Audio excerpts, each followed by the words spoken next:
Shalom, soy el Rabino Ben David y hoy, en Pirtei Hashem, con la ayuda de Dios, vamos a ver una pequeña enseñanza de la sección de la semana que todo el pueblo de Israel estudia, de los 5 libros de Moisés, del Chumash o la Torah. Es Parashat Toldot, la sección de Toldot, que es en Sefer Bereshit, en Génesis, capítulo 25, versículo 19, ¿verdad? Job Hei, Pasuk Yud Tet. Y habla de la descendencia de Isaac, hijo de Abraham, ¿verdad? Y resulta de que Isaac, el hijo de Abraham, el de la Biblia, se casó ¿con quién? Con Rivka.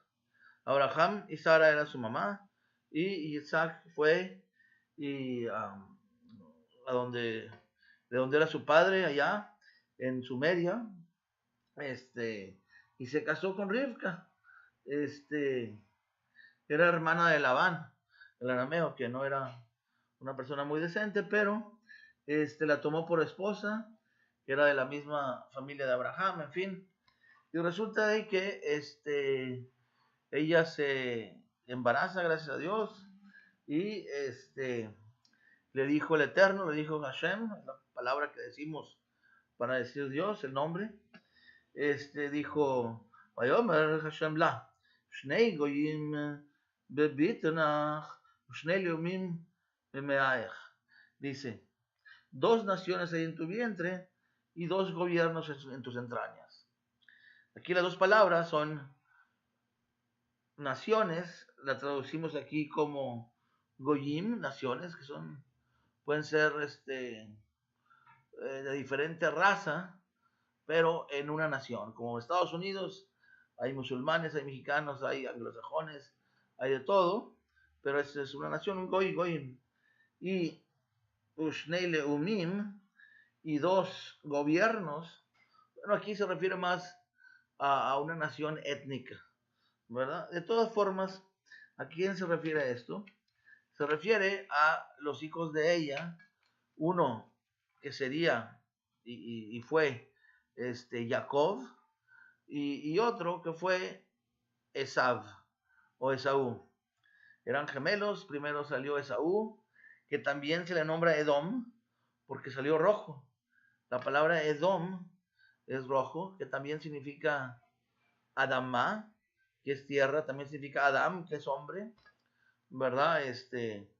Pero Edom es rojo, ¿verdad? Tierra roja, pero resulta de que era pelirrojo, yo creo, Esav, y y entonces le dice, ¿qué va a suceder? Algo tremendo, que dice aquí, se separarán las 2 naciones, de un gobierno al otro, el poder pasará, y el mayor servirá al menor. Bueno, resulta es que los 2, pues los 2 niños, ya desde el vientre, ya tenían una pequeña lucha. Incluso Esav no quería que naciera Jacob, y Jacob se tuvo que agarrar del talón de Esav para salir, y por eso se llama Jacob, que significa talón. Y cuando decimos Jacob, al referirnos al pueblo de Israel, o casa de Jacob, nos referimos cuando Israel está abajo, es decir, como el talón, que no está muy fuerte, porque a Jacobo se le cambió el nombre a Israel. Israel es cuando, en términos bíblicos, en literatura bíblica y profética, la casa de Israel es cuando el pueblo de Israel está fuerte, y la casa de Jacobo es cuando Israel está débil. O también se puede referir a los hijos de Israel como los hombres, y a la casa de Jacob, Beis Jacob, como el sexo débil, que no es débil realmente, pero se refiere a las mujeres. De hecho, las escuelas judías a veces se llaman Beis Jacob, casa de Jacob. ¿A cuál Beis Jacob vas tú? Pues dicen, yo voy a la que está aquí en la Roma, en Polanco, o en no sé dónde, ¿verdad? Pero verdaderamente, casa de Jacob es también un término genérico para escuelas de mujeres, y anteriormente se llamaban Tomer Débora o Tamar Débora, que es la palma de Débora, porque Débora era una profetisa, ¿verdad? Bueno, Débora fue una juez, mejor dicho, juez que lideró al pueblo de Israel y enseñaba abiertamente en una palmera por recato, ¿verdad? Para que no estuviera encerrada en un lugar ahí con diferentes hombres, o, ¿verdad? Ya saben que en todas partes la gente habla, ¿verdad? Este, entonces,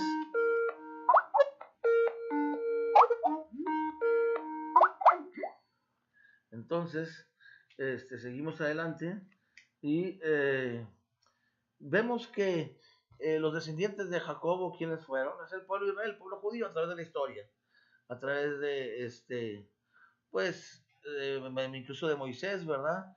De las 12 tribus que tuvo Jacobo, tuvo 12 hijos, ¿verdad? Que luego fueron 13 tribus porque José se dividió en Efraín y Manasés, pero fueron las 12 tribus que incluyen a Rubén, Shimon, Levi, los levitas, y ya después los levitas se subdividieron para crear a los Kohanim, a los sacerdotes, que son los descendientes de Aarón, porque los primogénitos eran los que deberían de recibir la herencia, ¿verdad? O el servicio, más bien dicho, al Eterno, eran los sumos sacerdotes, los primogénitos, pero fallaron, porque cometieron el pecado del becerro de oro. Entonces, Dios, Hashem, escogió a los levitas. ¿Por qué? Porque ellos no participaron en la idolatría. Y Levi siempre fue muy dedicado, los hijos de Levi, a la Torá, no se mezclaron con los egipcios. En fin, entonces, ¿qué sucede? Que el pueblo de Israel finalmente descendemos de esas tribus. Hoy día, pues nada más es la tribu de Judá, porque las demás tribus se separaron, se asimilaron y se hicieron idólatras. Realmente se perdieron. Las tribus perdidas solamente quedan, pues, la tribu de Judá, ya después del primer templo. Ya en el segundo templo nada más era Judá, y era Judea incluso, y por eso se llamaban judíos de Judea. Pero también incluyen a los Kohanim, a los sacerdotes, y también se asimiló la mitad de la tribu de Manashe, ¿verdad? Y la tribu sí, la tribu de Benjamín, porque la tribu de Benjamín está cerca de Judá, y siempre Judá protegió a Benjamín, siempre. De hecho, el Kedosh Kedoshim, o el Beit HaMikdash, el templo, está en Benjamín, una parte, y otra parte en Judá. Entonces, ¿qué sucede? Sí, tenemos la descendencia de Jacob. ¿Y Esaú? ¿Qué sucedió con Esaú? ¿Qué sucede con Esaú?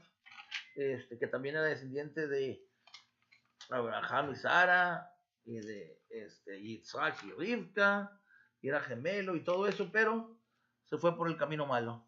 Realmente se hizo un hombre violento, lo dice la Torá, que era un hombre violento, y no podía estar quieto realmente, y al final perdió su primogenitura, incluso la vendió. Y dice aquí, al final de la parasha, dice aquí que entonces percibió Esaú que eran perversas las hijas de Canaán, ¿verdad? A los ojos de Isaac su padre, y se dirigió Esaú a Ismael y tomó a Nahalat, hija de Ismael. Entonces, Esaú se integró y se asimiló a Ismael. Ismael, ¿qué es? Es el de los ismaelitas, que son las naciones árabes, principalmente, del Medio Oriente. Y tuvo hijos y todo. Ahora, algunos hijos de Esaú fueron con los hijos de Jafet a Roma, y ahí también se mezclaron. Entonces, Esaú tiene una influencia en Roma y se le identifica también con Roma en cierta forma, porque fueron algunos a Roma, y incluso se dice que fueron parte de los que fundaron Roma, los descendientes de Saúl, mientras que otros descendientes de Saúl se juntaron con Ismael. Ahora, en profecía bíblica, verdaderamente cuando hablamos de Esaú o Esaú, se puede referir a una nación árabe, puede ser Irak, puede ser Irán, puede ser incluso el pueblo palestino, puede ser Egipto, o también puede ser Roma. En fin, básicamente, dependiendo de la generación que estemos hablando, ¿verdad? Pero se refiere a los enemigos de Israel, del Medio Oriente y específicamente de Roma, no de toda Europa, pero de Roma. Entonces, a veces el Imperio Romano se le refiere como Esav. Entonces, ¿qué sucede? Que vemos aquí que la Torá, que la Biblia ya nos dice que desde el principio ya había una tensión entre ambos. Siempre ha habido un conflicto y una competencia entre Esav y sus descendientes y Jacob o Israel y los descendientes, ¿verdad? Del pueblo judío. ¿En cómo lo vemos eso? Esto lo vemos básicamente, pues, incluso no solamente desde el punto de vista territorial, ¿verdad? Porque Jerusalén siempre ha querido ser conquistada o por Roma, como lo quiso, lo intentó en las cruzadas, y como lo hizo anteriormente, fueron los que destruyeron el segundo templo. Verdaderamente, Tito y el Imperio Romano, ¿verdad? Fueron los que destruyeron el segundo templo, pero anteriormente fueron los de Babilonia, los de Esab, pero por el lado de Ismael. Entonces, a los enemigos de Israel siempre en profecía bíblica se les nombra como Esab. Ahora, siempre ha habido también una competencia desde el punto de vista teológico entre Esav y Jacob. O es Roma, o es Jerusalén, o es la Meca, ¿verdad? Siempre, ¿verdad? Hay una tensión entre, por ejemplo, a través de la historia, entre la Iglesia Católica y su liderazgo y el pueblo judío. Gracias a Dios que hoy día, pues estamos en paz, ¿verdad?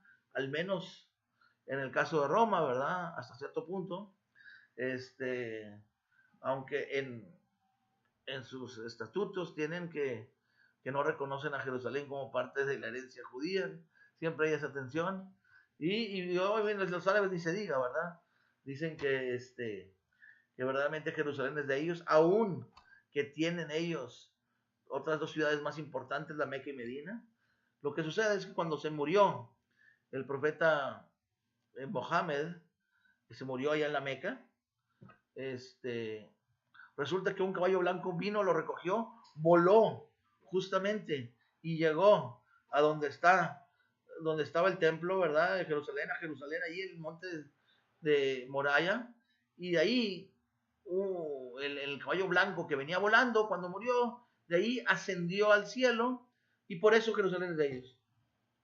Ahora, no toman en cuenta de que Jerusalén ha sido la capital del pueblo judío, incluso antes del rey David, ¿verdad? Desde Abraham ya fue a Salem, de ahí viene Jerusalén, y después el rey David, y luego Salomón inauguró el templo por 420 años, el primer templo, luego nos exiliaron, pero regresamos, y el segundo templo duró otros 410 años, estamos hablando de 800 años, 4 veces la historia de los Estados Unidos, 4 veces. Y aún así, como capital, después los romanos llegaron y destruyeron el templo y nos exiliaron.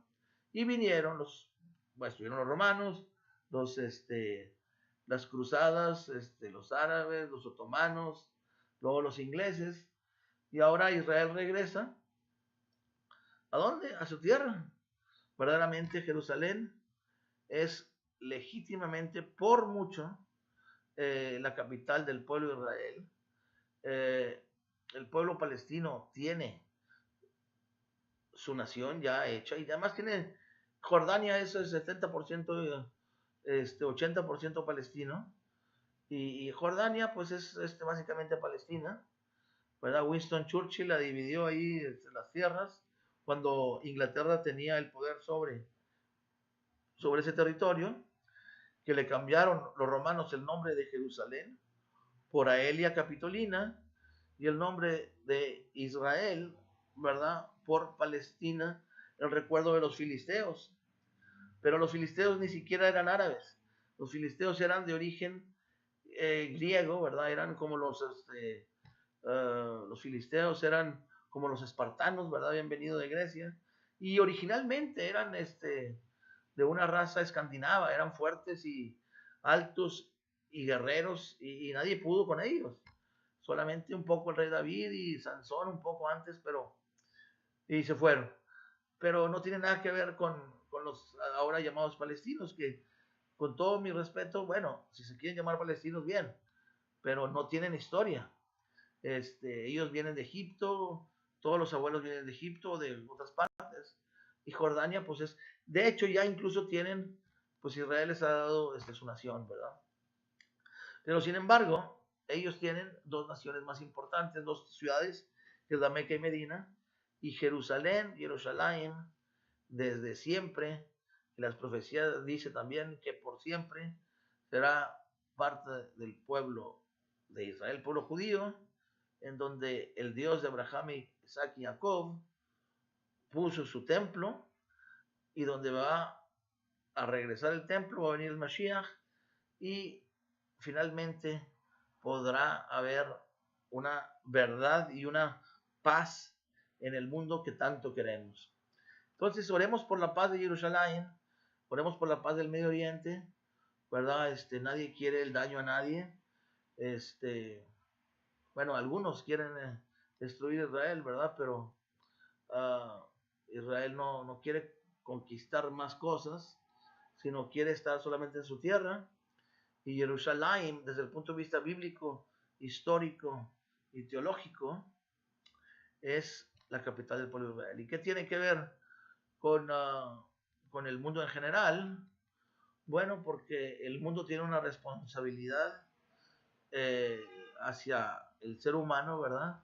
Y no debemos de permitir que haya más genocidios, ¿verdad? Porque una de las agendas, una de las premisas claves, o sea, muy importantes que tienen pues los enemigos de Israel, que ya dije quiénes eran, es la completa destrucción del pueblo de Israel. Y eso, pues, no va a suceder en primer lugar porque sabemos quién es el ganador. Y segundo lugar, pues, no es que no vaya a suceder, es que no debe de suceder. Debemos de hablar y luchar por la libertad y la tolerancia religiosa para todas las naciones. Amén.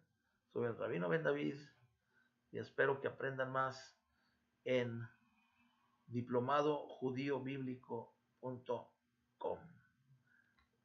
Shabbat Shalom.